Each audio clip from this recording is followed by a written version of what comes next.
Welcome back हमारे हिंदी की second class में। आज हम पढ़ेंगे व्यंजन संधि। व्यंजन संधि को हम पहले ट्रिकों के माध्यम से देख लेते हैं, फिर बाद में नियमों के अनुसार भी देख लेंगे। ठीक है, जैसे मैंने यहाँ पर कुछ शब्द लिखे हुए हैं: सच्चिदानंद, उज्ज्वल, उच्चारण, उन्नति, जगन्नाथ, सज्जन, उल्लेख, पल्लव, सच्चरित, मट्टिका और टट्टिका। ठीक है, जब कभी आपको ऐसे शब्द दिखाई देते हैं जिसमें आधा च और पूरा च, आधा ज पूरा ज, या फिर आधा ल पूरा ल हो, आधा ट पूरा ट हो, आधा न या पूरा न हो, ठीक है, तो आपको कुछ नहीं करना है। ठीक है, इन जो आगे आगे वाले आधे शब्द है इनको काट देना है और इनकी जगह पर त लिख देना है। ठीक है, त ये वाला हलंत वाला। ठीक है, देखो सच्चिदानंद। ठीक है, तो सच्चिदानंद का स और आधा च को त में लिखेंगे। ठीक है, ये हो गया सत्य धन चिदानंद। समझ में आया? ठीक है, जैसे उच्चारण, उच्चारण में उ और आधा च, आधा च को क्या करेंगे, हलंत वाले ते में लिखेंगे। ठीक है, धन चारण। ठीक है, जैसे आ गए अब उज्ज्वल, ऊ को पूरा लिखेंगे, जब आधा ज दिखा है तो आधा ज को हम हलंत वाले ते में लिखेंगे। ठीक है, जैसे उत धन और बाद में हो जाएगा ज्वल। ठीक है ना, जैसे अभी है उन्नति, उन्नति का ऊ और आधा न है तो हम क्या बदलेंगे, हलंत वाले ते में। ठीक है, नति धन नति। जैसे मट्टिका है तो मैं और आधा तय है, आधा तय किस में बदलेगा, हलंत वाले ते में, तो मत धन टीका। ठीक है, करके जो व्यंजन संधि है, व्यंजन संधि में इनका विच्छेद ऐसे कर सकते हो। ठीक है, आते हैं जो हमारी व्यंजन संधि है उसकी सेकंड ट्रिक पे। ठीक है, सेकंड ट्रिक में क्या है, जैसे कि किसी शब्द पर ये जो बिंदी दिखाई दे उसको हम क्या करेंगे, इसमें में बदलेंगे। ठीक है, यहाँ पर हमने क्या किया, जो आधे आधे अक्षर थे उसको हलंत वाले ते में बदला था, और यहाँ पर हम ये करेंगे जो बिंदी है उसको इस में बदल देंगे। ठीक है, जैसे ये है संवाद तो स और बिंदी आई तो बिंदी का म, धन्यवाद। ठीक है, अब ये है सेकंड संक्षेप तो स, अब बिंदी का मैं हलंत वाला, ध्यान रहे, धन क्षेप। ठीक है, जैसे चंचल है, चंचल का च, बिंदी का मैं और चल। जैसे अब आ गया संस्कृत, संस्कृत का स और बिंदी का मैं। ठीक है, इसमें ऐसा है कि जैसे भी जहां पर भी आपने ये आधे से दिखाई दे, आधे से का क्या करना है, प्लस कर देना। ठीक है, कृत धन कृत। जैसे संस्कार स और बिंदी का मैं, और आधे से का हो गया धन, हो गया कार। ठीक है, अब हमने क्या की, तीन ट्रिकेट दिखी।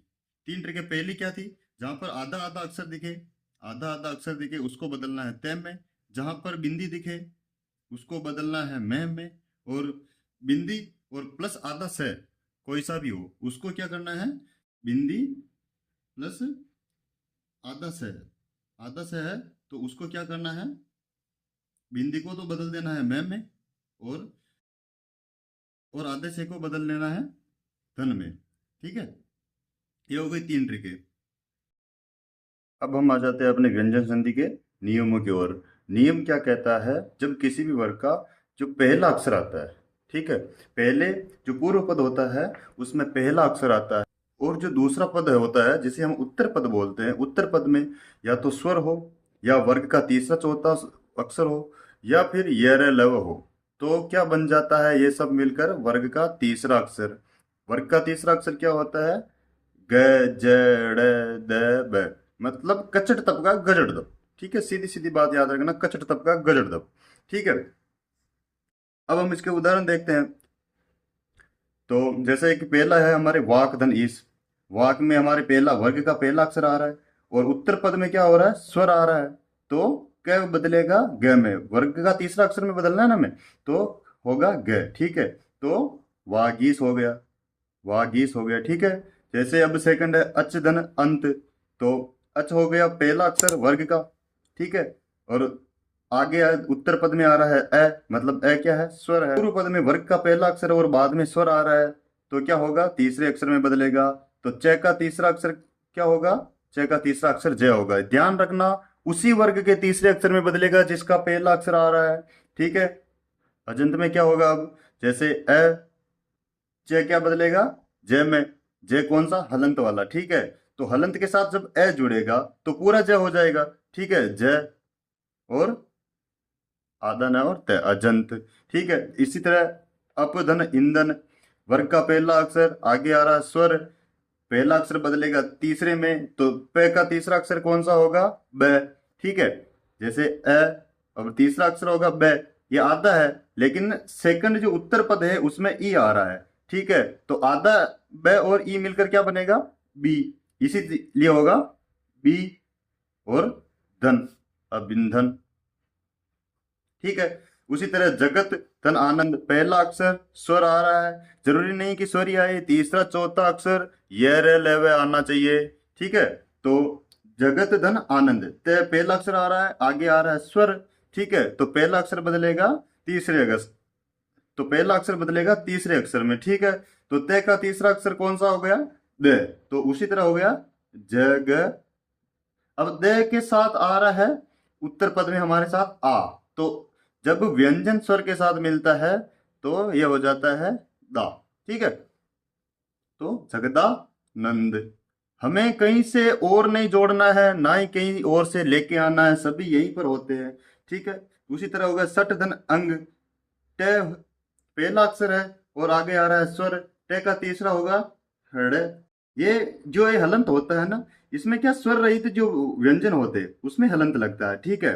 तो अब ये क्या हो गया, स, हड़, तीसरा अक्षर को बदलना हमें हड़े में, और हड़े के साथ आ गया उत्तर पद में हमारे साथ ए, तो ये पूरा हो गया हड़े, सर हड़ंग, ठीक है। आ जाए क्वेश्चन में कि अभी इनका विच्छेद करो, ठीक है। तो विच्छेद करने में क्या है, बहुत सिंपल है, जैसे जोड़ा है वैसे ही विच्छेद कर देंगे, तो ठीक है। तो अब क्या हो गया, जैसे जगदानंद को लेते हैं हम, जगदानंद, ठीक है। तो हो गया जग। अब हमें पता है कि ये तीसरा अक्षर है, तो तीसरा अक्षर तो पहला अक्षर कौन सा होगा इसका, त, ठीक है, जगत त, क्योंकि हमारी इसमें पहली शर्त है ना कि मतलब पूर्व पद में पहला अक्षर आना चाहिए, ठीक है। अब सेकंड प्लस धन, और ये बच गया आ की मात्रा, तो इधर होगा आनंद। और आ की मात्रा अगर नहीं भी बचे, जैसे कि अब इसमें अजंत में है, अजंत में है, तो ठीक है। जैसे कि अब इसका विच्छेद करते हैं हम, तो जैसे ज आ रहा है, ज का पहला अक्षर कौन सा हो गया, च, तो एच, हमारी ये शर्त है कि पहला अक्षर होना चाहिए किसी वर्ग का, ठीक है। धन, अब जब ये यहाँ पर च आया है तो ये क्या हलंत वाला है, तो अब इसका स्वर निकलेगा ए।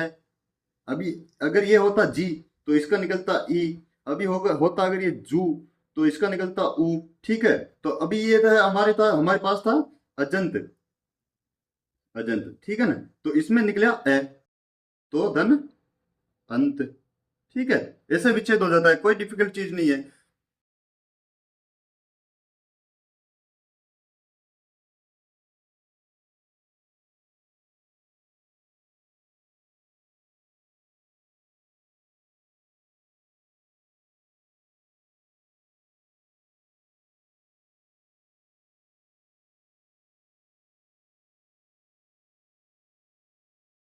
अब हम आ जाते हैं अपने व्यंजन संधि के नियम नंबर सेकंड पर। तो नियम नंबर सेकंड हमें कहता है कि कचट तब, मतलब जो वर्ग का पहला अक्षर है, वर्ग का पहला अक्षर है, उसके बाद अगर न में आए, न या में आए, मतलब जो वर्ग के पहले अक्षर, पूर्व पद में जो वर्ग का पहला अक्षर हो, और उत्तर पद में जो अगर न हो में हो, तो वर्ग का पांचवा अक्षर में बदल जाता है। पांचवा अक्षर क्या होता है, ये ड, ये ण, न, में, ठीक है। अब इसकी हम संधि करेंगे, ठीक है। तो वाक धनमय, वाक का हो गया वाह, ठीक है। और इधर आ रहा है क का किस में बदलेगा, इसमें, तो ये वांग, ये, ठीक है। तो अब इसके आगे स्वर नहीं है, उत्तर पद में स्वर नहीं है, इसीलिए इसीलिए क्या हलंत वाले आएगा, ठीक है। धनमय हो गया वांगमय, ठीक है। जैसे तरह सठ मास, तो सठ, ये है सठ मास, पट मास नहीं है, सठ मास है। सठ मास, सठ का हो गया स, और ट किस में बदलेगा, हणे में, हणे कौन सा, हलंत वाला, ठीक है। क्यों, क्योंकि इसमें उत्तर पद में स्वर नहीं है। स्वर ओनली इधर अगर होता ना ये, जैसे अमास, अमास, तो इसमें हो जाता, ये हलंत वाला नहीं होता, षणमास हो जाता ओनली। ठीक है, लेकिन इसमें स्वर नहीं है। उत्तर पद में, उत्तर पद का जो प्रथम वर्ण है इसमें स्वर नहीं है, इसीलिए हो गया स का हो गया स, और ट का बदला है हणे में, तो हणे मास। ठीक है, षणमास। देखेंगे जगतनाथ, जगत का हो गया जग। ठीक है, और त क्या है, त है तो बदलेगा न में, ये आधा न, आधा न ऐसे ही लिखते हैं। और आगे हो गया नाथ, जगन्नाथ। अपधनमय, अ प किस में बदलेगा, प बदलेगा मैं में, ये हो गया मैं। ठीक है, अब ये हलंत वाला, फिर लिखा मैं। ठीक है, अब लेकिन क्या है कि अगर सेम वर्ण आ जाए, सेम वर्ण आ जाए, जैसे जगन्नाथ, तो अब ऐसे नहीं लिख सकते ना हम, ऐसे ऐसे ये हलंत वाले ऐसे नहीं लिख सकते। अगर सेम वर्ण आ जाए आधा अक्षर, तो उसको क्या हम आधा अक्षर उसी उसी के अनुसार लिखेंगे, जैसे कि अम मैं, जिस तरह से जगन्नाथ लिखा था उसी तरह लिखेंगे। अब हम आ जाते हैं अपने व्यंजन संधि के नियम नंबर 3 पर। नियम नंबर 3 हमें यह कहता है कि अगर किसी पूर्व पद में मैं हो, यह मैं हो, उसके बाद कोई कैसे गे तक या कोई स्वर आए, तो मैं का क्या बन जाता है, अनुस्वार बन जाता है। जैसे अहम, धन, कार। ठीक है, तो मैं पूर्व पद में मैं है, और इधर कैसे लेकर गे तक कोई व्यंजन है, तो इसका क्या बदल जाएगा, अनुस्वार। तो अह, मैं का बनेगा अनुस्वार, धन, कार। ठीक है, इसी तरह हो गया सम, धन, गम। ठीक है, स, मैं का बनेगा अनुस्वार, गम। अगर इनका विच्छेद पूछ ले, में क्या करना, पहले भी उधर ट्रिक बताई थी कि अनुस्वार दिख जाए, अनुस्वार का मैं में बदल देना। जैसे कि अनुस्वार दिखा, अहम, धन, कार। ना इसकी संधि टिपिकल है, ना इसका विच्छेद टिपिकल है। ठीक है, अब हम आते हैं अपने व्यंजन संधि के नियम नंबर 4 पर। नियम नंबर 4 हमें कहता है कि वर्ग के पूर्व पद में, पूर्व पद में त या द होना चाहिए। ठीक है, त या द होना चाहिए। अगर उसके बाद ल आता है, ठीक है, उसके बाद ल आता है, तो ल किस में बदल जाएगा, आधे ले में। ठीक है, उसी तरह तद के बाद अगर ज या ज आता है, ये दोनों ज या ज आते हैं, तो तद किस में बदल जाएगा, आधे ज में। उसी तरह तद के बाद में अगर स आता है, तो यहाँ पर ध्यान रखना, तद के बाद में अगर तो यहाँ पर ध्यान रखना, त और द तो बदलता है च में, और जो ये स है वह छ में बदल। उसी तरह ध्यान रखना, त और द के बाद में अगर च या छ आए, तो त द किस में बदल जाता है, और द के बाद अगर है आए, तो है तो बदलता है ध में।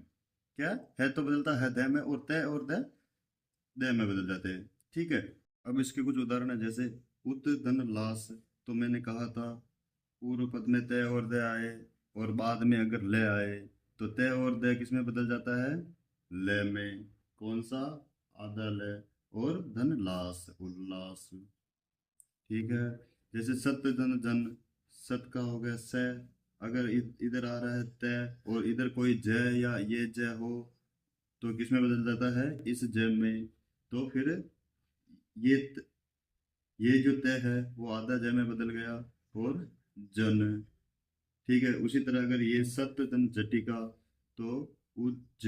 अगर ये ज है, तो भी इधर इसी ज में, आधे आधे वाले ज में बदलेगा। ठीक है, जटिका। अब इस उदाहरण में ध्यान रखना कि इधर से आ रहा है, तो मैंने क्या कहा था कि जो पूर्व पद है उसका त और द, तो च में बदलेगा, और जो स है वो इस छ में बदल जाएगा। ठीक है, आधे वाले छ में, उच्छ्वास। ठीक है, इसी तरह उत्तम, शिष्ट, उ, आधा च। अगर इधर स है, तो ये किधर इसमें बदलेगा, छ में। ठीक है,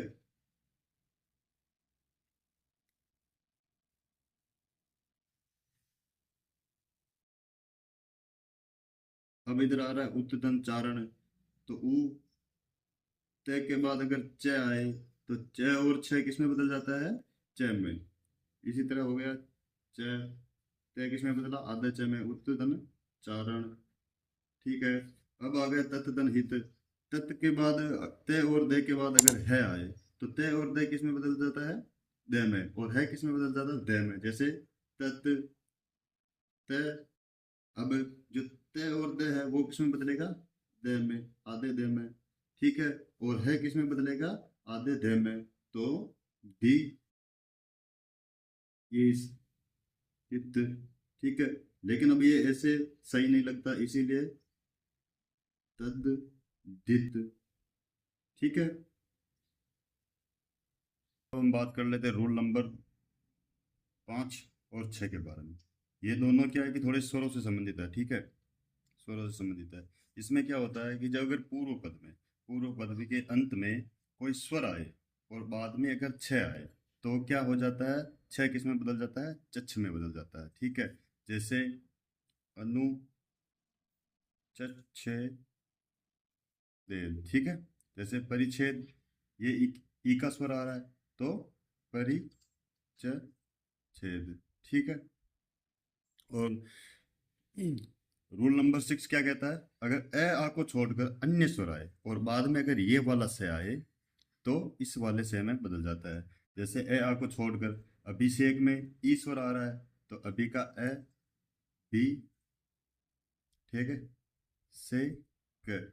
ये जो से है वो इससे षटकोण में बदल गया। ठीक है, जैसे विषम में वी, ये वाला से इससे में और में। और अब आ रहा है तीसरा, नी। तीसरा उदाहरण है नी। ठीक है, तो नी और ये वाला से इस वाले से में निषिद्ध। ठीक है, ये हो गई अपनी व्यंजन संधि समाप्त।